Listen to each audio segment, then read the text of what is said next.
Hello नमस्कार प्यारे दोस्तों, एसकेएम इंजीनियरिंग एकेडमी में आप सभी का स्वागत है। दोस्तों यहाँ पर देखिए, इलेक्ट्रीशियन का जो लोग सेमेस्टर एग्जाम एनुअल एग्जाम की तैयारी करते हैं, ऑनलाइन एग्जाम की तैयारी कर रहे हैं, उनके लिए मोस्ट इंपॉर्टेंट पीडीएफ है जो निमी पैटर्न पर आधारित है। आज हम लोग देखिए इलेक्ट्रीशियन सेमेस्टर 4 का मॉड्यूल 1 इलेक्ट्रॉनिक्स प्रैक्टिस देखेंगे, जिसमें से मोस्ट इंपॉर्टेंट क्वेश्चन हम लोग 32 क्वेश्चन तक दे चुके हैं। इसके बाद आज हम लोग 33 क्वेश्चन से देखेंगे। अगर आप लोग हमारे चैनल पर नए हैं तो प्लीज़ वीडियो को लाइक कीजिए, चैनल को सब्सक्राइब कर लीजिए और बेल आइकन को प्रेस करके ऑल नोटिफिकेशन कर लिए, जिससे इस तरह की वीडियो अपलोड कराई जाती है तो आप लोग को स्किप ना हो, प्रॉपर नोटिफिकेशन जाए।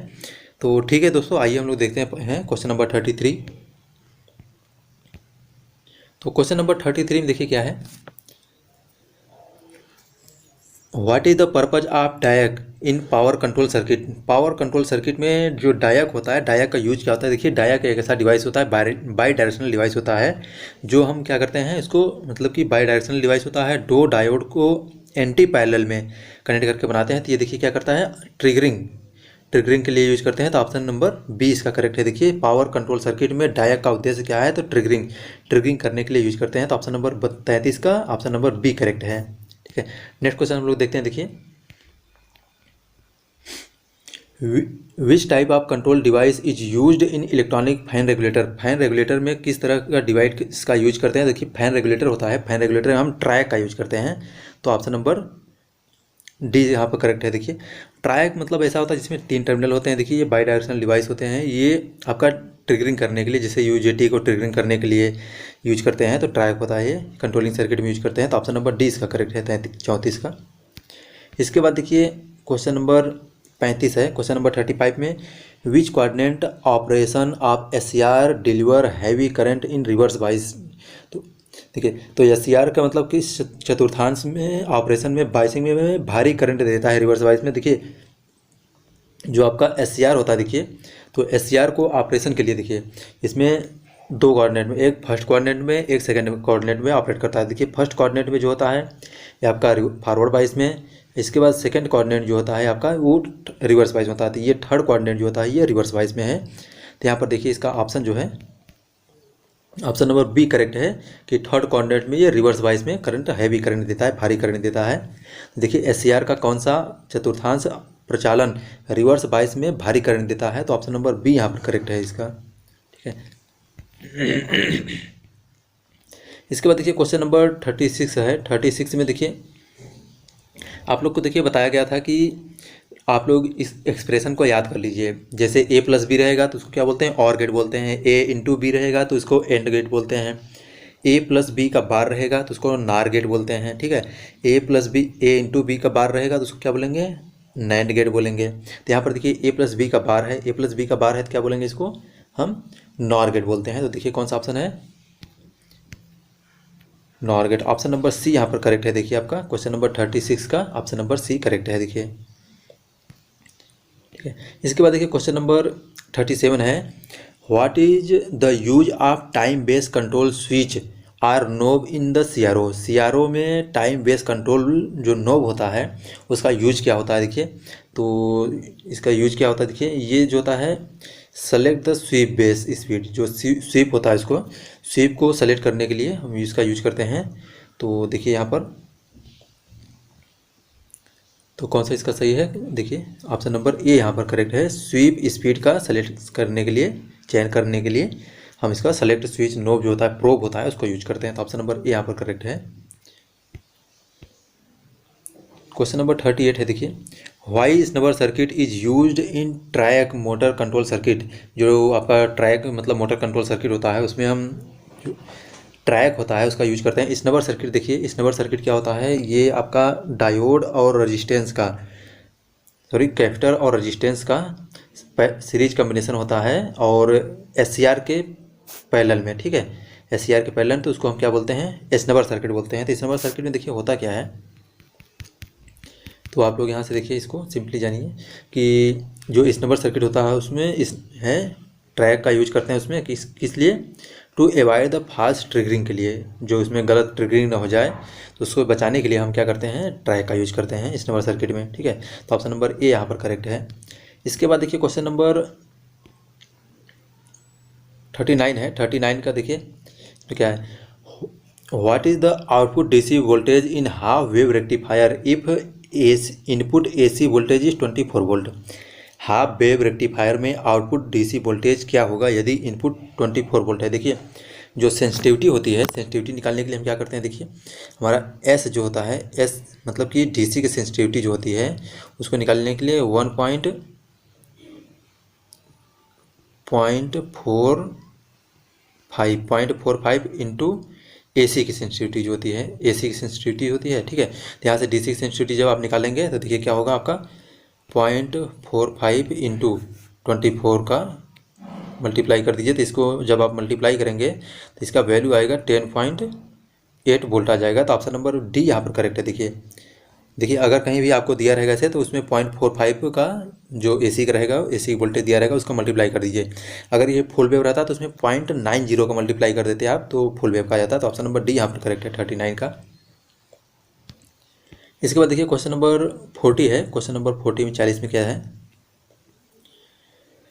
Y most of semiconductor devices are made by silicon compare to germanium. तो देखिए इसमें सिलिकॉन मतलब कि कह रहा है कि जर्मेनियम की तुलना में सिलिकॉन द्वारा अधिकांश सेमीकंडक्टर मटेरियल बनाए जाते हैं, क्यों। तो इसका ऑप्शन नंबर ए यहाँ पर करेक्ट है। देखिए क्वेश्चन नंबर 40 का ऑप्शन नंबर ए करेक्ट है।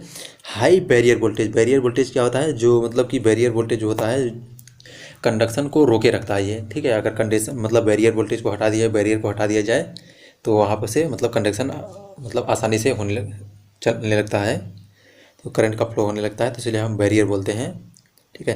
तो जो आपका जर्मेनियम होता है उसमें सिलिकॉन में ज़्यादा होता है बैरियर वोल्टेज, ठीक है। तो सिलिकॉन का कितना होता है 0.7 होता है, जर्मेनियम कितना होता है 0.3 होता है। तो 40 का ऑप्शन ए करेक्ट है, ठीक। इसके बाद देखिए क्वेश्चन नंबर 41 है।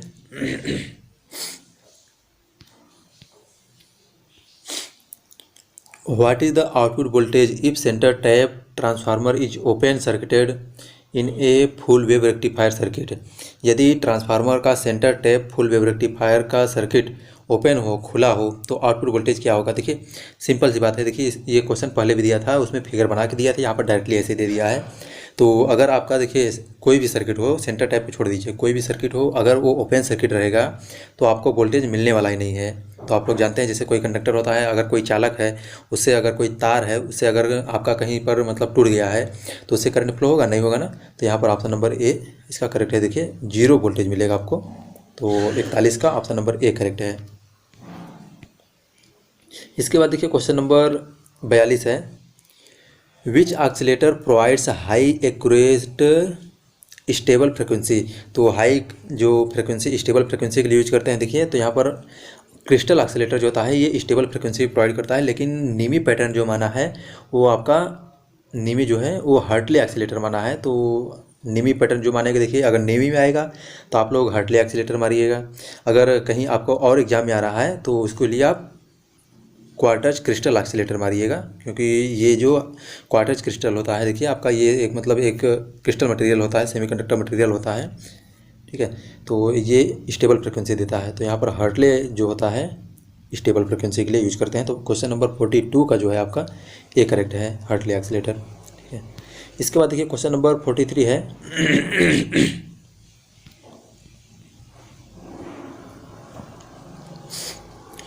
What is the characteristic property of base material in transistor.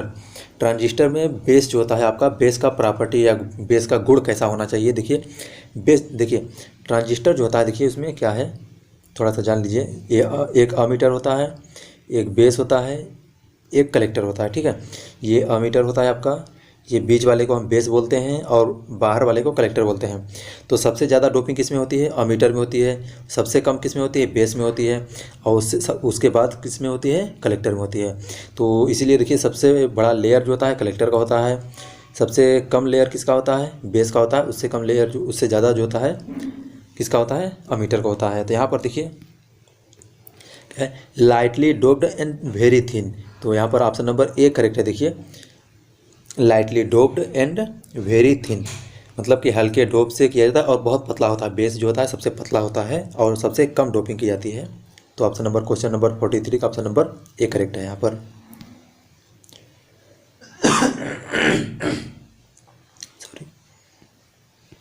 Question number 44 है, देखिए what is the type of amplifier. इस एम्पलीफायर का नाम क्या है, देखिए कौन सा एम्पलीफायर है। तो क्वेश्चन है, तो देखिए यहाँ पर ये एम्पलीफायर दिया गया है, इसका नाम क्या है। तो देखिए इसका नाम जो है यहाँ पर कॉमन अमीटर है। देखिए कैसे पहचानेंगे आप, देखिए ये टर्मिनल जो है, ये देखिए इसका कलेक्टर होता है, ये आपका बेस है और ये आपका नीचे वाला अमीटर होता है। देखिए अगर आप सिंपली थोड़ा सा जानेंगे तो ये देखिए आपका ऐसे रहता है, ठीक है, ये रहता है ऐसे है, ठीक। ये आपका बेस होता है, ये कलेक्टर होता है और ये अमीटर होता है। देखिए अमीटर जो है, देखिए यहाँ पर ये अमीटर है, तो अमीटर देखिए इनपुट के लिए भी है, आउटपुट के लिए भी है, मतलब कि इससे सप्लाई दे भी रहे हैं और सप्लाई ले भी रहे हैं। तो ये क्या है, कॉमन है, तो इसको हम कौन सा बोलेंगे, कॉमन अमीटर होता है, ठीक है। देखिए ऑप्शन कौन सा है, तो ऑप्शन नंबर डी यहाँ पर करेक्ट है। कॉमन अमीटर एम्पलीफायर जो है, ऑप्शन नंबर डी यहाँ पर करेक्ट है, ठीक। इसके बाद देखिए which resistor determine the voltage gain in common emitter amplifier. Common emitter amplifier के लिए कौन सा रजिस्टेंस होता है जो वोल्टेज गेन प्रोवाइड कराता है।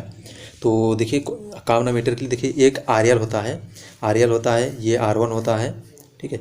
तो यहाँ पर देखिए कौन सा है, तो ऑप्शन हम लोग देखते हैं थोड़ा। तो देखिए आरएल जो है, आरएल हमारा क्या करता है, ये सप्लाई देता है, मतलब कि वोल्टेज गेन प्रोवाइड कराता है। तो ऑप्शन नंबर सी यहाँ पर करेक्ट है।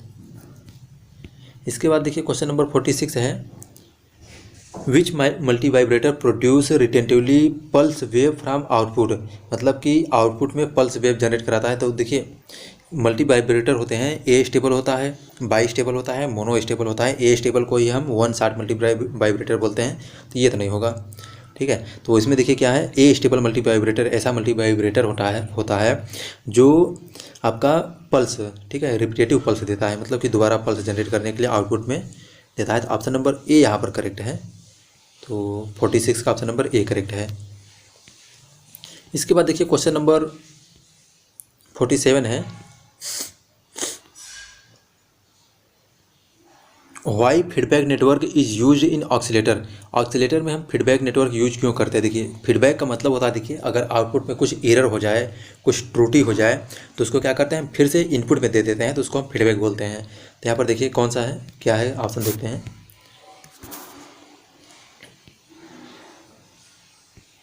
तो इसके लिए देखिए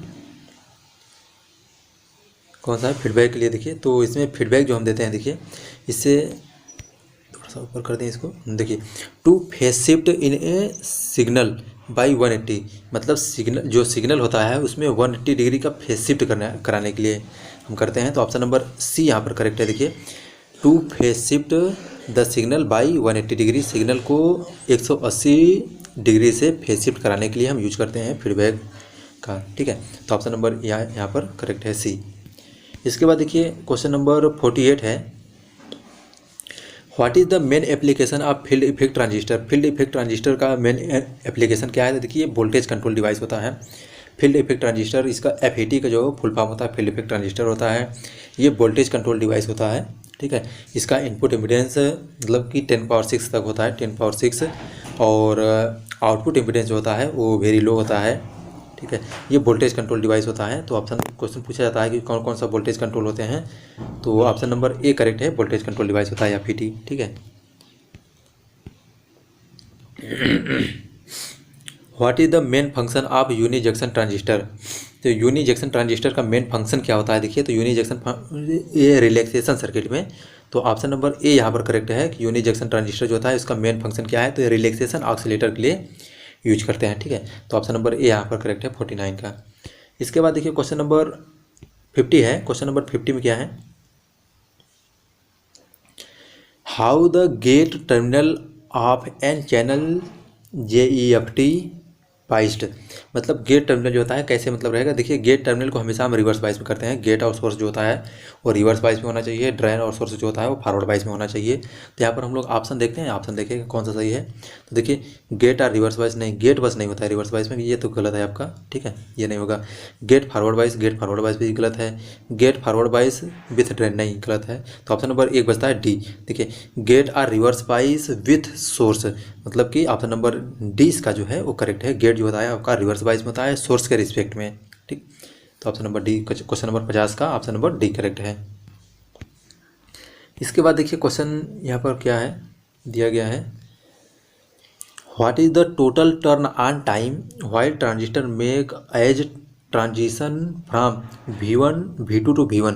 मतलब कह रहा है कि टोटल टर्न ऑन टाइम क्या होगा। तो इसमें देखिए ये थोड़ा सा आपको दिख नहीं रहा है, तो यहाँ पर देखिए क्या है, ये इसको हम TD बोलते हैं, ठीक है। यहाँ से ये TD है आपका, ठीक, ये TD है, और ये क्या है आपका, यहाँ से यहाँ तक जो है इसको हम TR बोलते हैं, ठीक है। तो देखिए यहाँ पर क्या है, टोटल टर्न ऑन टाइम क्या होगा, यहाँ से TD मतलब कि ये टाइम और प्लस ये टाइम, दोनों टाइम को ऐड कर दीजिए। तो यहाँ से देखिए यहाँ से यहाँ तक इसको टर्न ऑन होने में टाइम लगा, फिर इसके बाद यहाँ से टर्न ऑन हो गया है।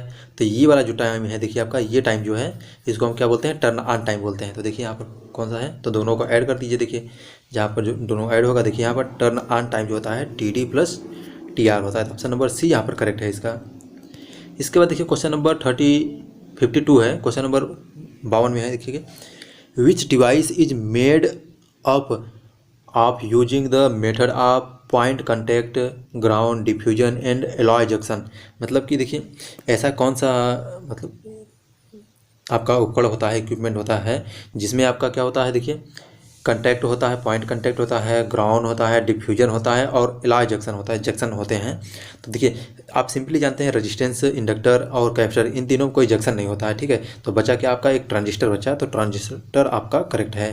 तो थोड़ा सा आप लोग अपने से भी सोचा करिए, मतलब क्वेश्चन जैसे लगाया करिए ना, तो उसको सोचा करिए हाँ कौन सा ऑप्शन सही होगा, ठीक है। तो क्वेश्चन नंबर 52 का ऑप्शन नंबर D करेक्ट है यहाँ पर। इसके बाद देखिए क्वेश्चन नंबर 53 है, why collector region is physically made larger than emitter region in transistor. तो कह रहा है देखिए जो आपका कलेक्टर होता है, अभी बताए थे आपको, देखिए इससे पहले वाले क्वेश्चन जो था एक दो क्वेश्चन पहले, तो उसमें बताया था कि सबसे ज़्यादा जो चौड़ाई होती है वो कलेक्टर की होती है, सबसे ज़्यादा जो हाँ रीजन मतलब चौड़ाई होती है वो कलेक्टर की होती है, ठीक है। और उसके बाद अमीटर की होती है, तब बेस की होती है, बेस की सबसे पतला होता है। तो क्वेश्चन नंबर 53 में क्या है, देखिए इसमें बोला है जो कलेक्टर होता है, कलेक्टर का साइज जो होता है वो आपका अमीटर से बड़ा होता है। तो वो बड़ा क्यों होता है, देखिए it has to dissipate more heat, सबसे ज़्यादा हीट जनरेट डिसिपेट करने के लिए, सोखने के लिए ये बनाया जाता है। तो ऑप्शन नंबर A यहाँ पर करेक्ट है। देखिए इससे अधिक गर्मी का प्रसार करना पड़ता है, इसलिए इसको हम ज़्यादा मोटा बनाते हैं, चौड़ा बनाते हैं, ठीक है। तो ऑप्शन नंबर A यहाँ पर करेक्ट है। इसके बाद देखिए क्वेश्चन नंबर 54 है, क्वेश्चन नंबर 54 में तो क्वेश्चन नंबर 54 में देखिए क्या है, what is the function of transistor if emitter to base and collector to base are forward bias. मतलब कि अमीटर बेस और कलेक्टर बेस दोनों फॉरवर्ड बाइस में होते हैं, तो क्या होता है देखिए, तो अमीटर बेस और कलेक्टर बेस दोनों फॉरवर्ड बाइस में रहेंगे तो आपका स्विच की तरह कार्य करता है, ठीक है, एज ए स्विच काम करता है, क्लोज स्विच। और अगर आपका दोनों रिवर्स बाइस में रहेंगे तो एज ए ओपन स्विच की तरह कार्य करेगा। अगर एक फॉरवर्ड दूसरा रिवर्स बाइस में रहेगा तो आपका किस तरह काम करता है, आपका एम्पलीफायर की तरह वर्क करता है। तो देखिए ऑप्शन नंबर यहाँ पर क्या है, वर्क एज एम्पलीफायर, तो ये गलत है आपका, वर्क एज एक्सीलेटर ये भी गलत है आपका, वर्क एज ओपन स्विच नहीं, जब दोनों रिवर्स बाइस में थे तब स्विच एम्पलीफायर ओपन सर्किट की तरह कार्य करता है। तो देखिए कौन सा है, एक्ट एज क्लोज स्विच। तो ऑप्शन नंबर D यहाँ पर करेक्ट है, दोनों फॉरवर्ड बाइस में रहेंगे, दोनों अग्र अवनीत में रहेंगे अगर, तो क्या होगा आपका एक्ट एज क्लोज स्विच, एक बंद स्विच के रूप में कार्य करता है। तो ऑप्शन नंबर D यहाँ पर करेक्ट है 54 का। इसके बाद देखिए क्वेश्चन नंबर 55 है, what is the main advantage of class A amplifier. Class A amplifier का मेन लाभ क्या होता है। तो देखिए क्लास A एम्पलीफायर में क्या होता है, जैसे देखिए आपका क्लास A एम्पलीफायर होता है, तो इसमें जैसे हम इनपुट देते हैं, ठीक है, इनपुट AC देते हैं, तो AC का इनपुट जितना हम इनपुट मतलब कि देते हैं, देखिए 180 डिग्री इसमें फेज शिफ्टिंग है, तो इसमें वन आउटपुट में भी आपका सेम यही चीज़ मिल जाता है, तो इसमें डिस्टार्सन बिल्कुल नहीं होता है। तो यही है देखिए आपका, तो इसमें डिस्टार्सन जो है देखिए बिल्कुल नहीं होता है, तो मिनिमम डिस्टार्सन जितना हम इनपुट देते हैं उतना आउटपुट मिल जाता है, ठीक है, डिस्टार्सन बिल्कुल नहीं होता है। तो ऑप्शन नंबर A इसका करेक्ट है, मिनिमम डिस्टार्सन। क्वेश्चन नंबर 56 है, विच electronic circuit produce signal wave और पल्स विदाउट एन इनपुट। मतलब कि कौन सा ऐसा इलेक्ट्रॉनिक सर्किट है जो बिना इनपुट के ही सिग्नल तरंगों को या आउटपुट में दे देता है। तो देखिए ये पहले भी बताए थे आपको, ये क्वेश्चन फिर से रिपीट किया गया है।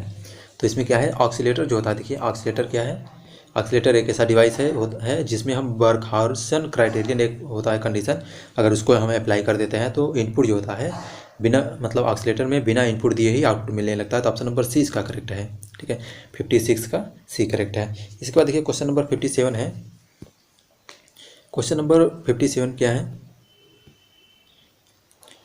Which circuit is essentially to maintain the oscillator or wave and oscillator circuit.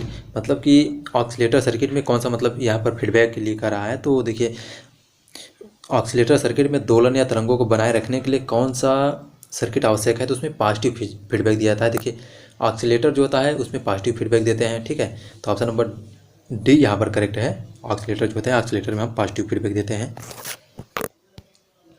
इसके बाद देखिए क्वेश्चन नंबर 58 है। क्वेश्चन नंबर 58 में क्या है, what is the main application of uni junction transistor. Uni junction transistor का मेन एप्लीकेशन क्या है। तो यूनि जंक्शन ट्रांजिस्टर का देखिए मेन एप्लीकेशन जो होता है वो आपका ट्रिगरिंग सर्किट में, सर्किट को ट्रिगरिंग करने के लिए यूज करते हैं। तो ऑप्शन नंबर डी यहाँ पर करेक्ट है। ट्रिगरिंग का मतलब होता है देखिए उसको ऑन ऑफ करने के लिए। देखिए इतना ये फास्ट ऑपरेशन होते हैं कि आपको आप स्विच जैसे होता है, स्विच को आप ऑफ और ऑन कर लेते हैं आसानी से, लेकिन जो इलेक्ट्रॉनिक सर्किट होते हैं उनमें ट्रिगरिंग करने के लिए, ऑन ऑफ करने के लिए बहुत मतलब जल्दी से यूज करना पड़ता है। तो इसलिए हम इलेक्ट्रॉनिक सर्किट का यूज करते हैं, उसमें इक्विपमेंट का यूज करते हैं। तो यहाँ पर जो आपका यूजेटी होता है, यूनि जंक्शन ट्रांजिस्टर होता है, उसको सर्किट को ट्रिगरिंग करने के लिए यूज करते हैं।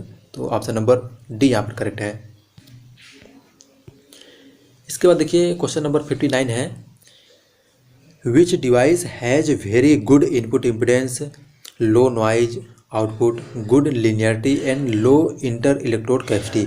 ऐसा कौन सा डिवाइस होता है जिसमें आपका नॉइज जो होता है, इम्पिडेंस हाई इनपुट इम्पिडेंस होता है, और इसके बाद आपका लो नॉइज होता है, गुड लिनियरिटी होती है।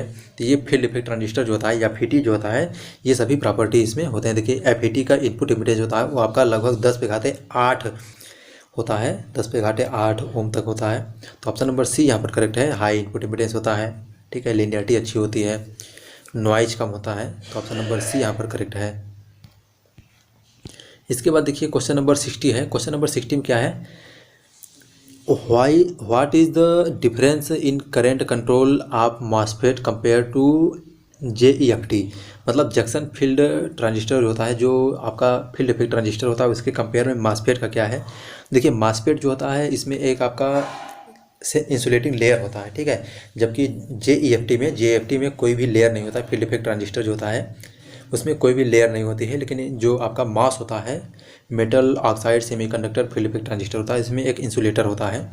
तो ऑप्शन नंबर ए यहाँ पर करेक्ट है, उससे हम डिफरेंस दोनों निकालते हैं। तो जंक्शन के बजाय इसमें क्या होता है, इंसुलेटर परत होती है, ठीक है। ऑप्शन नंबर ए यहाँ पर करेक्ट है। क्वेश्चन नंबर 61 है नेक्स्ट क्वेश्चन। तो इसमें देखिए एम्पलीफायर, टाइप ऑफ एम्पलीफायर पूछा है। तो इसमें देखिए दिया गया है क्वेश्चन कि यहाँ पर RL है, ये IE है, ये नीचे IC है आपका, ये कॉमन बेस है। देखिए तो यहाँ पर ये कॉमन कलेक्टर है, ठीक है, RC कनेक्टेड है, यहाँ पर RL कनेक्टेड लोड से, ये आपका IE दिख रहा है, ठीक है। तो यहाँ पर देखिए कौन सा है, कॉमन, ये आपका कॉमन कलेक्टर हो गया आपका सर्किट।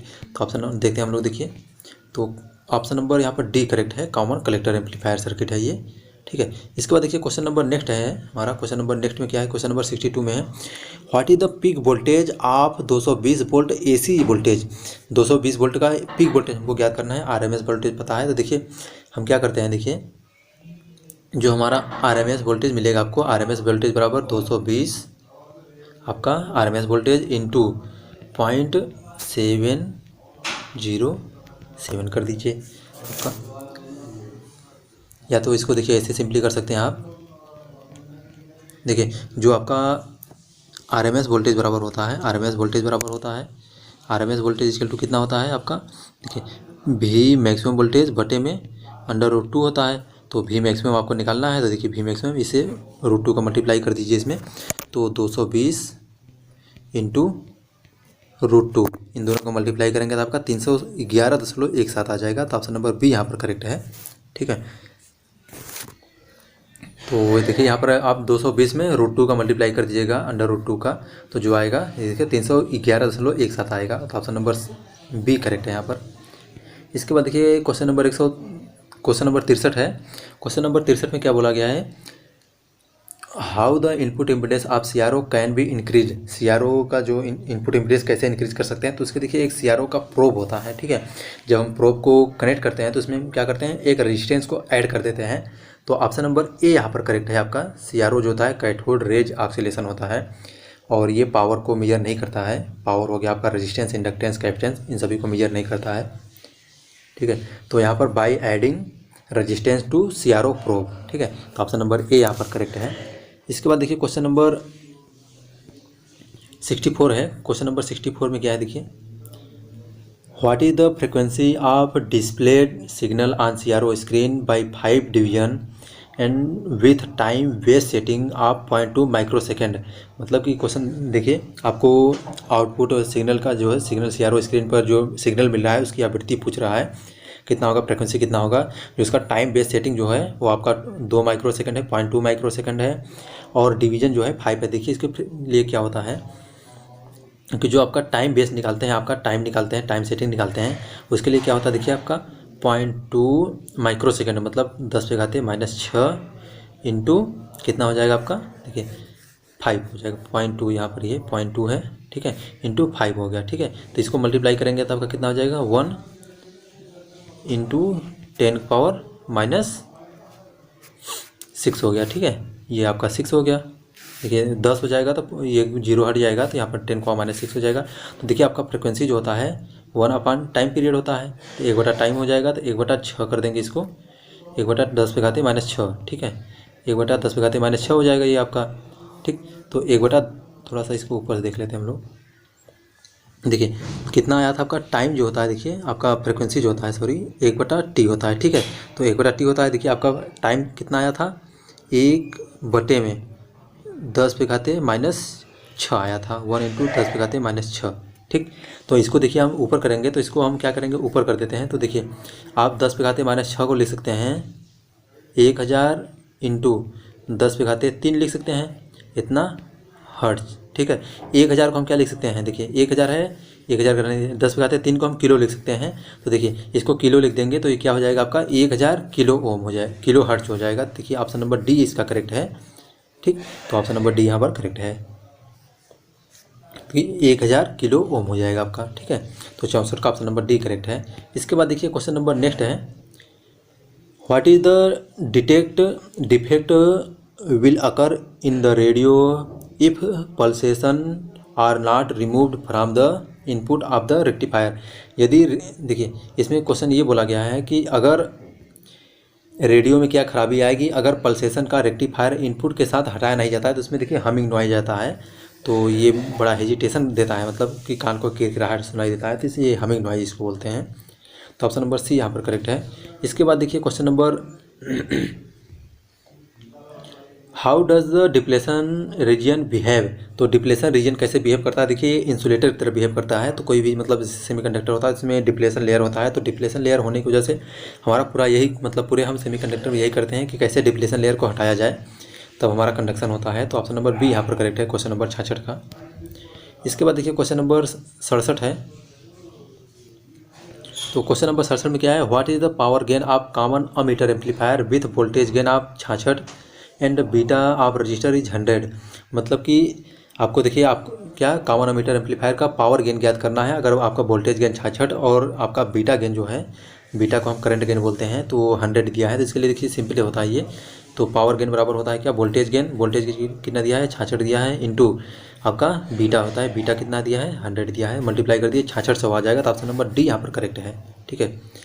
तो पावर गेन के लिए क्या होता है, वोल्टेज गेन इंटू बीटा होता है, ठीक है। तो ऑप्शन नंबर डी यहाँ पर करेक्ट है।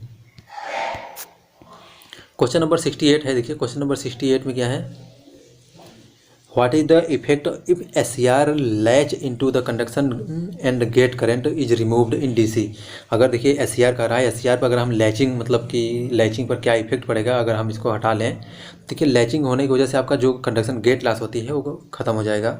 तो देखिए ऑप्शन नंबर डी यहाँ पर करेक्ट है कि गेट चालन पर कंट्रोल नियंत्रण खो देगा, gate loss control over conduction. तो ऑप्शन नंबर डी यहाँ पर करेक्ट है। इसके बाद देखिए क्वेश्चन नंबर 69 है। क्वेश्चन नंबर 69 में क्या है, what is the effect of pinch off voltage in JFET. JFET में पिंच ऑफ वोल्टेज का मतलब क्या होता है? देखिए पिंच ऑफ वोल्टेज जो है वो कौन क्या होता है? Drain current become zero. मतलब कि अगर पिंच ऑफ वोल्टेज अगर कहीं पे होता है तो उसका मतलब होता है कि आपका वहाँ पर जो ड्रेन करंट होता है आईडी होता है, आईडी बोलते हैं ड्रेन करंट को, तो वो आपका जीरो हो जाता है। तो ऑप्शन नंबर बी यहाँ पर करेक्ट है। तो ठीक है दोस्तों, देखिए यहाँ पर हम लोग इलेक्ट्रीशियन का सेमेस्टर 4 का मॉड्यूल 4 में इसका मॉड्यूल 1 हम लोग देख चुके हैं। और आप लोगों को वीडियो कैसा लगा आप लोग प्लीज़ बताइए कमेंट करके। वीडियो अच्छा लगा तो कमेंट करिए, अपने दोस्तों को शेयर कीजिए, और आप हमारे टेलीग्राम चैनल से भी जुड़ सकते हैं। तो ठीक है दोस्तों, thank you so much for watching my video.